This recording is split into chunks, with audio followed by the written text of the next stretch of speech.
Welcome to the channel.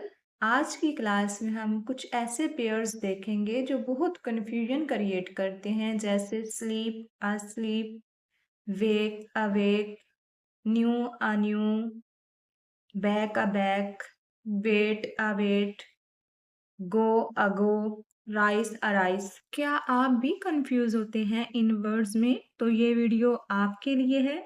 देखिए, एक extra letter किसी भी वर्ड के साथ मिलने से इसका पूरा मीनिंग चेंज कर देता है। चलिए शुरू करते हैं आज की क्लास। फर्स्ट पेयर है हमारा स्लीप, अस्लीप। स्लीप का मतलब तो आप जानते ही होंगे, सोना। स्लीप का यूज दो तरीकों से किया जाता है। पहला, इसका यूज करते हैं एज अ वर्ब, यानी कि काम जाहिर करने के लिए। जब sleep as a verb use किया जाता है तो इसका मतलब होता है सोना। जैसे, मैं रात को जल्दी सोता हूँ, I sleep early at night. यहाँ पे स्लीप का यूज हुआ है एज अ वर्ब, यानी कि काम बताने के लिए। इसी तरह, वो रोज 7 घंटे सोती है। अब यहाँ पे एक लड़की की बात हो रही है, ये प्रेजेंट इंडेफिनिट का सेंटेंस है, तो यहाँ पे स्लीप के साथ एस या एस भी यूज होगा क्योंकि सब्जेक्ट हमारा सिंगुलर है। She स्लीप्स for 7 hours daily. यहाँ पे हमने स्लीप का यूज किया है एज अ वर्ब, यानी कि काम जाहिर करने के लिए। इसी तरह से वो कल देर से सोए। ये सेंटेंस हमारा पास्ट का है। देखें, इसमें कल का जिक्र है, यानी कि गुजरे हुए वक्त की बात है। इसमें हम वर्ब की सेकंड फॉर्म यूज करेंगे, दे स्लेप्ट लेट यस्टरडे। अब हम बात करते हैं स्लीप का यूज एज अ नाउन। जब एज अ नाउन इसका यूज किया जाता है तो इसका मतलब होता है नींद। जैसे, मुझे अच्छी नींद की जरूरत है, I need good sleep. I need good sleep. यहाँ पे जो स्लीप का यूज हुआ है एज अ नाउन हुआ है। इसी तरह से, वो जल्द सोने चला गया। अब देखें, यहाँ पे भी सोना जो है एज अ नाउन है। He went to sleep early. यहाँ पे sleep as a noun use हुआ है। अब बात कर लेते हैं आस्लीप की। आस्लीप एक एडजेक्टिव है। एडजेक्टिव वो वर्ड होता है जो किसी शख्स या चीज की हालत बताता है। आस्लीप का मतलब होता है सोया हुआ। जैसे, बच्चा सोया हुआ है, द बेबी इज asleep। यहाँ पे स्लीप नहीं वर्ड आएगा, asleep यानी एडजेक्टिव बताने के लिए, बच्चे की हालत बताने के लिए कि बच्चा इस वक्त सोया हुआ है, तो हम asleep का यूज करेंगे। इसी तरह से, वो फिल्म के दौरान सो गया। He fell asleep during the movie. वो फिल्म के दौरान सो गया। स्लीप का मतलब होता है सोने का अमल, और अस्लीप का मतलब होता है सोई हुई हालत। स्लीप का यूज हम करते हैं एज अ वर्ब और एज अ नाउन, और अस्लीप का यूज किया जाता है एज अ एडजेक्टिव। अब बात कर लेते हैं न्यू, आ न्यू की।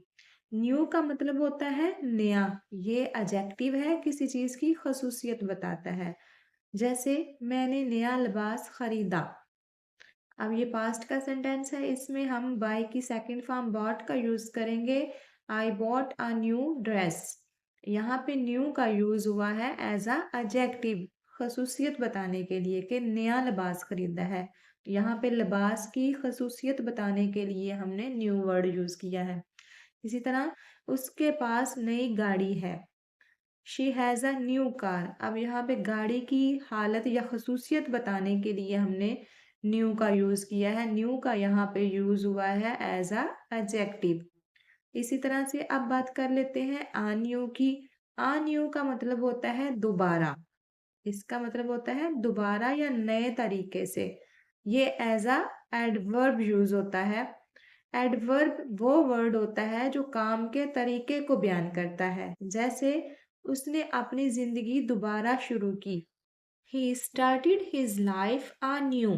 यहाँ पे anew का यूज एज अ एडवर्ब हुआ है, कोई काम करने का तरीका बताने के लिए। यानी यहाँ पे जो जिंदगी गुजारने का तरीका बताया जा रहा है, दोबारा से उसने शुरू की है, तो anew का वर्ड यूज हुआ है यहाँ पे एज अ एडवर्ब। और ये सेंटेंस हमारा पास्ट का था, इसलिए हमने स्टार्ट की सेकंड फॉर्म यूज की है, स्टार्टेड, क्योंकि सेंटेंस हमारा पास्ट का है। इसी तरह से, नाकामी के बाद उसने दोबारा कोशिश की। यहाँ पे भी हम आ न्यू का यूज एज एडवर्ब करेंगे। She tried anew after failure.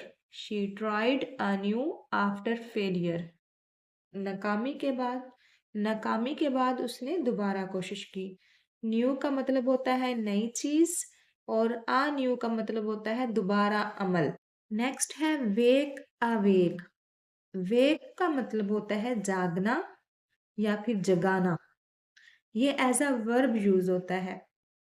जैसे मैं 6 बजे जागता हूँ, जागना एक काम है, तो यहाँ पे वेक का यूज करेंगे as a verb. I wake up at 6 AM। मुझे जल्दी जगा देना, please wake me up early. यहाँ पे वेक का यूज हुआ है एज अ वर्ब। अवेक का मतलब होता है जागा हुआ। अवेक का मतलब होता है जागा हुआ। ये एडजेक्टिव और वर्ब दोनों तरह से इस्तेमाल होता है। इसका यूज हम वर्ब के तौर पे भी कर सकते हैं और एडजेक्टिव के तौर पे भी कर सकते हैं। जैसे वो अब जागा हुआ है। अब देखें यहाँ पे वर्ड यूज हुआ है जागा हुआ। Is awake now. यहाँ पे अवेक का यूज हुआ है जागा हुआ के तौर पे। वो अचानक जाग गई। ये सेंटेंस हमारा पास्ट का है, तो यहाँ पे सेकंड आएगी फॉर्म वर्ब की। तो वर्ब यहाँ पे जागने के लिए अवेक ही यूज होगा, तो इसकी सेकंड फॉर्म होती है अवोक। She अवोक suddenly. वो अचानक जाग गई। एक बात हमेशा याद रखिएगा, जागने के लिए गेटअप का भी वर्ड यूज होता है और वेकअप का भी। वेकअप का यूज हम तब करते हैं जब हम नींद से जागते हैं या नींद से बेदार होते हैं। और गेटअप का यूज हम तब करते हैं जब हम बिस्तर या कुर्सी से उठते हैं। जब बिस्तर से हम बाहर निकलेंगे तो हम गेटअप का यूज करेंगे। जब हमारी आंख खुलेगी, नींद से हम बेदार होंगे, तो हम वेकअप का वर्ड यूज करेंगे। नेक्स्ट है बैक अ बैक। बैक का यूज हम दो तरह से करते हैं। एक तो होता है वापस आना और दूसरा है पीछे। जैसे जल्दी वापस आना, कम बैक सून। यहाँ पे बैक का यूज हुआ है वापस आने के लिए। इसी तरह से वो क्लास के पीछे बैठती है। अब पीछे के लिए भी यहाँ पे हम बैक का यूज करेंगे। She said at the back of the class. She said at the back of the class. यहाँ पे बैक का यूज हुआ है पीछे के लिए। नेक्स्ट है अ बैक। इसका मतलब होता है हैरान होना। इसका यूज हमेशा टेकन के साथ किया जाता है। जैसे टेकन अ बैक, मैं इसके रवैये से हैरान रह गया। अब हैरान रह गया के लिए हम अबैक का यूज करेंगे, लेकिन साथ टेकन का भी यूज होगा। I was taken aback by his behaviour. मैं इसके रवैये से हैरान रह गया। I was taken aback by his behaviour. इसी तरह से वो खबर सुनकर हैरान हो गई। She was taken aback by the news. She was taken aback by the news. Next है राइस और आ राइस। राइस का मतलब होता है उठना, ऊपर जाना। जैसे सूरज मशरिक से निकलता है या फिर उठता है। The sun rises in the east. यहाँ पे राइसिस यूज हुआ है क्योंकि सब्जेक्ट हमारा सिंगुलर है। इसी तरह से कीमतें बढ़ रही हैं, यानी कि ऊपर जा रही हैं। उठना, ऊपर उठना के लिए भी हम राइस का यूज करते हैं। Prices are rising. क्योंकि सेंटेंस हमारा कॉन्टिन्यूअस टेंस का था, प्रेजेंट कॉन्टिन्यूअस में हम इज आर एम का यूज करते हैं, प्लस वर्ब की फर्स्ट फॉर्म के साथ आईएनजी यूज होता है। तो यहाँ पे सेंटेंस हमारा बना है प्राइसेस आर राइजिंग। इसी तरह से आग से धुआं उठा। ये सेंटेंस पास्ट का है। Smoke rose from the fire. यहाँ पे रोज यूज हुआ है राइस की सेकेंड फॉर्म। नेक्स्ट है अराइस। अराइस का मतलब होता है पैदा होना, सामने आना, मसला पैदा होना। ठीक है, ये ज्यादा फॉर्मल वर्ड है, मसला पैदा होना। जैसे मसाइल किसी भी वक्त पैदा हो सकते हैं। प्रॉब्लम्स में अराइज एनी टाइम। अराइज का यूज हुआ है यहाँ पे मसला पैदा होने के लिए। प्रॉब्लम्स में अराइज एनी टाइम। राइस का मतलब होता है ऊपर जाना। अराइज का मतलब होता है मसला पैदा होना। नेक्स्ट है वेट अवेट। वेट का मतलब होता है इंतजार करना। ये वर्ब है और इसके साथ हमेशा फॉर आता है। जैसे मेरा इंतजार करो, वेट फॉर मी। वेट के साथ हमेशा फॉर का यूज किया जाता है। इसी तरह से वो बस का इंतजार कर रही है। ये सेंटेंस हमारा प्रेजेंट कॉन्टिन्यूअस टेंस का है, तो इसमें हम इज आर एम का यूज करेंगे, प्लस वर्ब की फर्स्ट फॉर्म के साथ आईएनजी। तो वर्ब इसमें वेट है तो वेटिंग हो जाएगा। She is waiting for the bus. देखिए वेटिंग के साथ भी हमने फॉर का यूज किया है। नेक्स्ट है अवेट। अवेट का मतलब भी इंतजार करना होता है, लेकिन ये ज्यादा फॉर्मल वर्ड है। अवेट के साथ कभी भी फॉर का यूज नहीं किया जाता। जैसे एक इनाम आपका इंतजार कर रहा है। अब यहाँ पे वेट अगर हम यूज करते तो हम फॉर का वर्ड भी यूज करते, तो यहाँ पे हम आ वेट का वर्ड यूज करेंगे तो फॉर वर्ड यूज नहीं होगा। A reward awaits you. A reward awaits you. हम आपके जवाब के मुंतजिर हैं। We are awaiting your reply. We are awaiting your reply.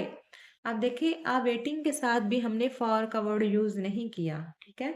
Next है गो और अगो। गो का मतलब होता है जाना, ये वर्ब है। जैसे चलो स्कूल चलते हैं, let's go to school. Let's go to school. वो रोज काम पर जाता है। She goes to work daily. Next है अगो। अगो का मतलब होता है पहले। अगो का यूज हम करते हैं पास्ट में वक्त बताने के लिए। अगो हमेशा वक्त के साथ ही यूज होता है। जैसे मैं उससे 2 साल पहले मिला था। अब ये सेंटेंस पास्ट का है, तो अगो का यूज भी हम पास्ट के सेंटेंसेस में ही करते हैं। आई मेट हिम 2 years अगो। मैं उससे 2 साल पहले मिला था। उसने मुझे 5 मिनट पहले फोन किया। She called me 5 minutes ago. She called me 5 minutes अगो। इसने मुझे 5 मिनट पहले फोन किया। वो 1 घंटा पहले गया। ही लेफ्ट 1 hour अगो। यहाँ तक हमने जितने भी पेयर ऑफ वर्ड्स देखे हैं उनमें सिर्फ एक लेटर चेंज होने से उनके मीनिंग बिल्कुल डिफरेंट हो जाते हैं। ये वाले सेंटेंस आप ट्रांसलेट करके मुझे बताइएगा कि इनमें कौन सा वो वर्ड यूज होगा पेयर में से। मैं टीवी देखते हुए सो गया। अब स्लीप में से आ स्लीप यूज होगा या फिर स्लीप यूज होगा। नेक्स्ट है वो 1 घंटा पहले यहाँ से चला गया। अब यहाँ पे गो आएगा या अगो आएगा, इन दोनों सेंटेंसेस को ट्रांसलेट करके मुझे बताइएगा कि इनमें कौन से वर्ड यूज होंगे। आई होप आज की वीडियो भी आपको अच्छी लगी होगी, कुछ नया सीखा होगा। अगर वीडियो अच्छी लगी हो तो एक लाइक कर दीजिएगा। मिलते हैं नेक्स्ट वीडियो लेक्चर में। Thanks for watching.